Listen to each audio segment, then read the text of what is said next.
Good morning and welcome to Frontiers of Knowledge segment of Dr. Lamba's Awakening Call. Many times I receive questions around for my comments on meat eating.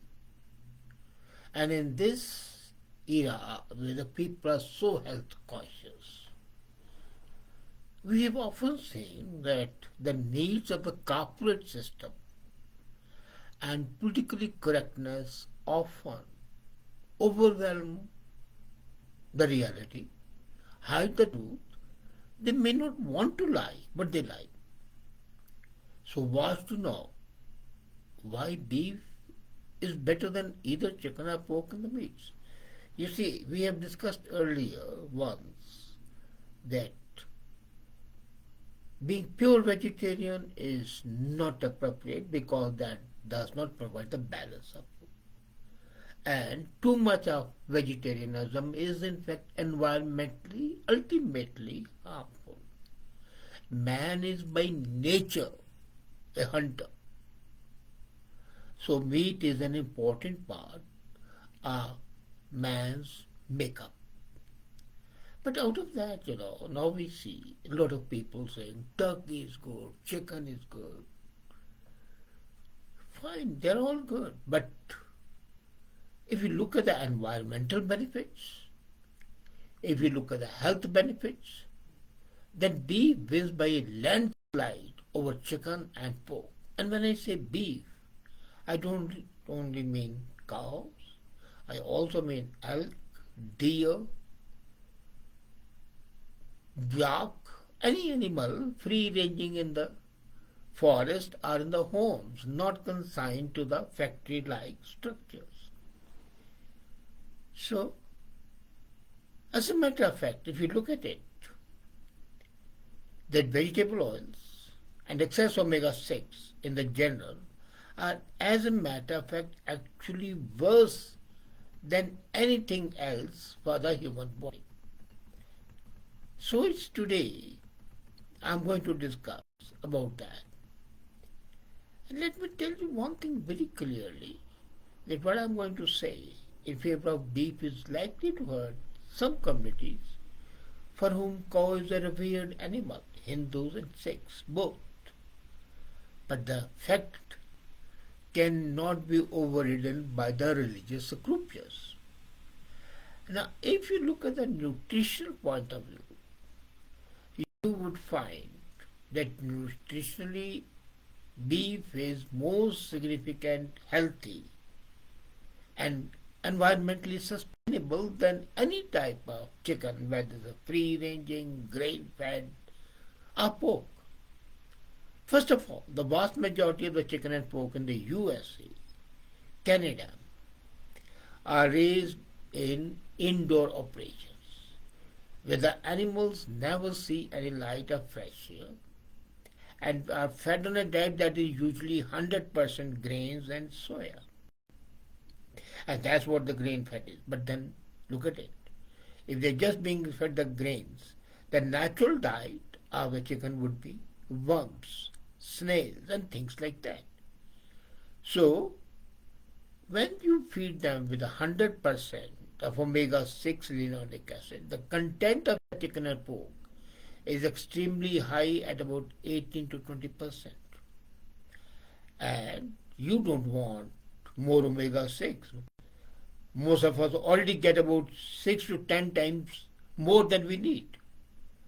And are you aware, by the way? People talk of omega 6, omega 3, and so on. But omega 6 is one of the main causes of the degenerative diseases like heart, diabetes, and is a contributor to the cancer process and Alzheimer. Compare that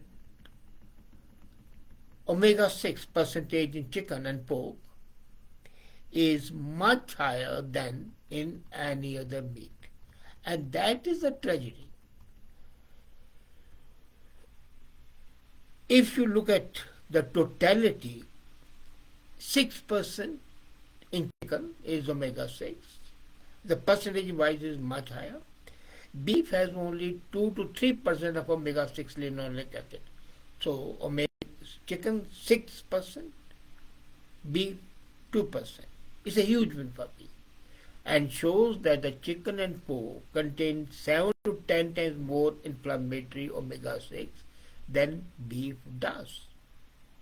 And when it comes to the fat profiles, again beef wins. So it's not only about omega 6 being bad. Beef fat is also one of the richest sources of the particular healthy saturated fat called the linoleic acid, which studies shows that reduces your appetite, gives you a strong satiety signal, so you eat less calories. And it has a direct relationship to your losing the body fat. In fact, one study on the rat showed that the rat that ate more omega 6 gained body fat, whereas the rat who ate a lot of stearic acid, which is high in beef, actually lost a huge amount of belly fat, the abdominal fat, and you want to look slim and trim. And that doesn't surprise me at all. As a matter of fact, I've seen people who eat 1 to 2 pounds of beef even per day, and they're significantly leaner, with having more visible six pack in the lower abs area. Another win for beef is that it is estimated to have appreciatively 25 to 30% more of nutrient density, that's vitamins and minerals, than chicken or pork. Mostly due to a healthy feed that the cattle get most of their lives, compared to 100% green and soya based fat that chicken and pigs get for the most of their lives. Then, all cattle raised, by cattle I mean beef and bison and elk and others, live their entire life outdoors in fresh air and sunshine. And all the cattle are grazed on pastures for about 80 to 85% of their lives, even if they are finished up an outdoor feedlot. So, chicken and pigs generally spend their life in the factory farms, indoors. But that doesn't happen in the cattle industry for beef production. So, even they are bringing up their living, their food. And then, as a matter of fact, the reality of the cattle industry is that nutritionally and environmentally, they are much better. The grass finished beef is better, in my opinion, for both environmental and nutritional density. If you have to make the best decision for the grass, though, you cannot afford grass finished beef. You can't find it near you, and you don't want to order online. But any form of conventional beef is still better than chicken and pork. As I said, they are finished feeding outdoors, so they're getting fresh air, sunshine, and chicken and pigs are 100% fed indoors. Now, look at the 100% green and soya diet. Is a basically they are in a feed material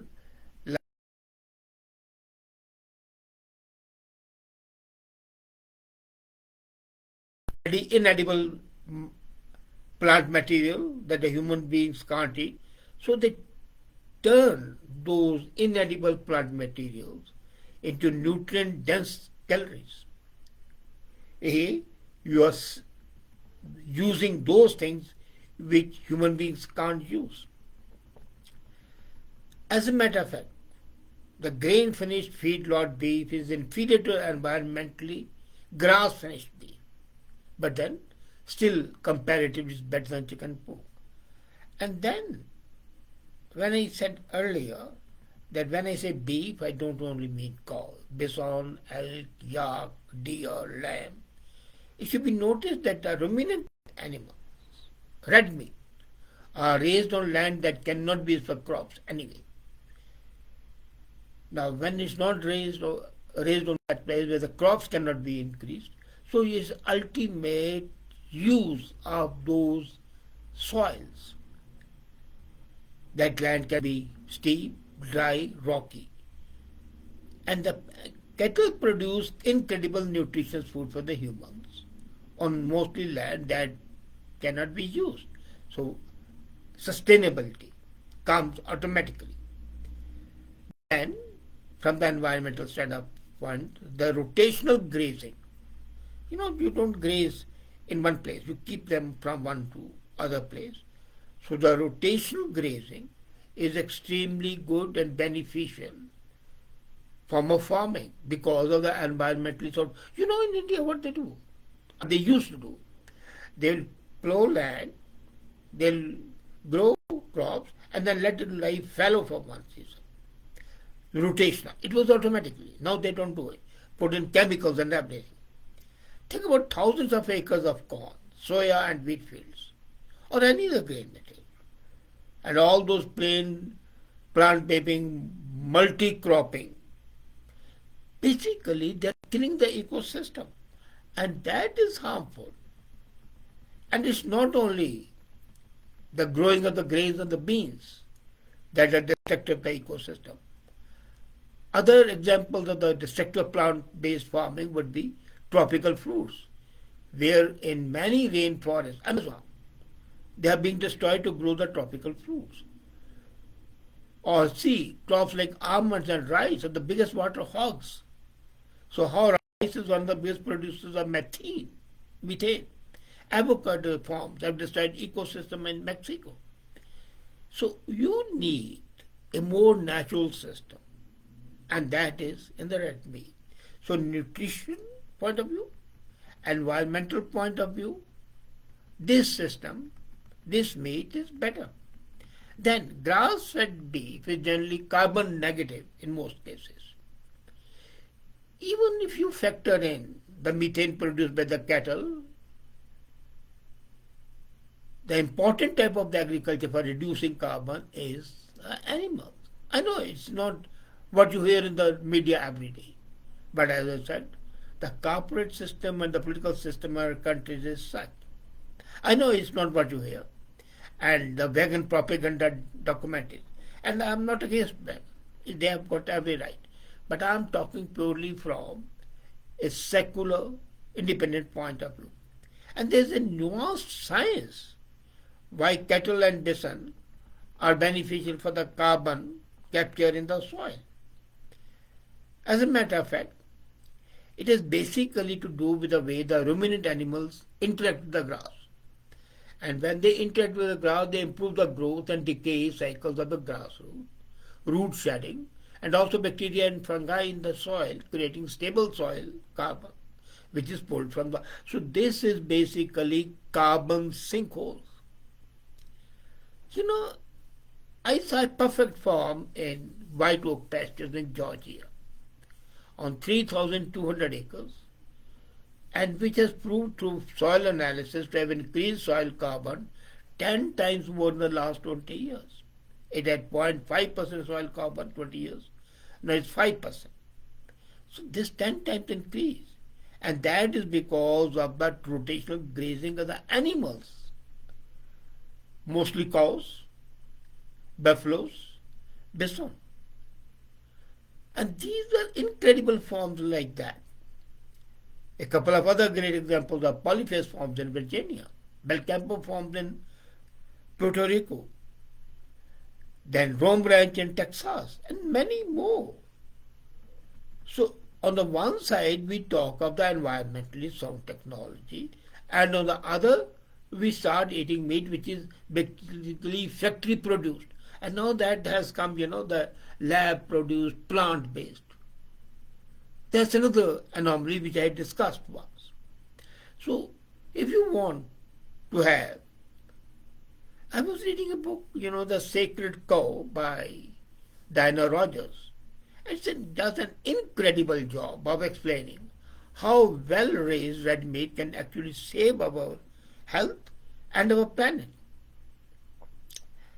And I'm no proponent of red meat, but looking at the health factors, the environmental factors, the sustainability factors, the benefits of eating a large meat-based diet, minimizing plant toxins that can be triggering autoimmunity, poor digestion, and many health problems. I would say beef is much better than chicken and pork either way. And then, another thing before I end, a great news has come just about half an hour back. It's mind-blowing discovery. NASA has confirmed that beyond our solar system there are 5,000 planets, more than 5,000 planets to be more precise. And according to them, it has been documented that 65 exoplanets, that means beyond our system's border, and 5,005 have been confirmed, but 8,700 and more are still up as candidates.